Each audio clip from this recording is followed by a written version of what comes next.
সুপ্রিয় সম্মানিত মৎস্যচাষী ভাই ও বোনেরা, আশা করি সকলে ভালো আছেন। যে যেখান থেকে বসে আজকে আমাদের নতুন বছরের নতুন ভিডিওটি দেখছেন তাদেরকে জানাচ্ছি আন্তরিক শুভেচ্ছা ও অভিনন্দন। বরাবরের মতন আরও একটি নতুন ভিডিও নিয়ে আপনাদের সামনে হাজির হয়েছি। আর আজকের ভিডিওতে আপনারা এখন যে মাছের পানাগুলো দেখতে পাচ্ছেন এগুলো হলো নতুন বছরের নতুন চাষের দেশি মাগুর মাছের পানা।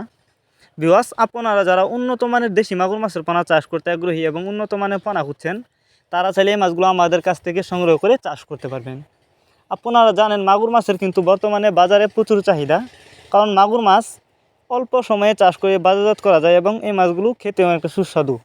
তো আপনারা যারা উন্নত মানের ভাইরাস মুক্ত রোগমুক্ত মাগুর মাছের পানা চাষ করতে চান তারা চাইলে এই মাছগুলো আমাদের কাছ থেকে সংগ্রহ করতে পারবেন। এই মাছগুলো আমাদের কাছ থেকে সংগ্রহ করবার জন্য আমাদের সাথে যোগাযোগ করতে পারেন। যোগাযোগ করবার জন্য আমাদের ভিডিও টাইটেল এবং ভিডিও ডেসক্রিপশন বক্সে আমাদের ফোন নাম্বার দেওয়া আছে এবং ইমো হোয়াটসঅ্যাপ নাম্বার দেওয়া আছে। আমাদের সাথে যোগাযোগ করে এই মাছগুলো সংগ্রহ করতে পারবেন এবং আপনি চাইলে সরাসরি আমাদের ঠিকানা আইসাও নিতে পারবেন এই মাছের পানা। তাছাড়াও আমাদের কাছ থেকে দেশি শিং মাছের পানাও সংগ্রহ করতে পারবেন। শিং আর মাগুর মাছের পানা কিন্তু একসাথে কালচার দেওয়া যায়, আপনারা অনেকে জানেন। তো উন্নত মানের পানা যদি সংগ্রহ করতে চান আমাদের কাছ থেকেই উন্নত মানের পানা সংগ্রহ করতে পারবেন। আর মাগুর মাছের পানা যেখান থেকে ক্রয় করেন না কেন অবশ্যই ভাইরাস মুক্ত পানা ক্রয় করবেন, তাহলে কিন্তু বেশি লাভবান হতে পারবেন।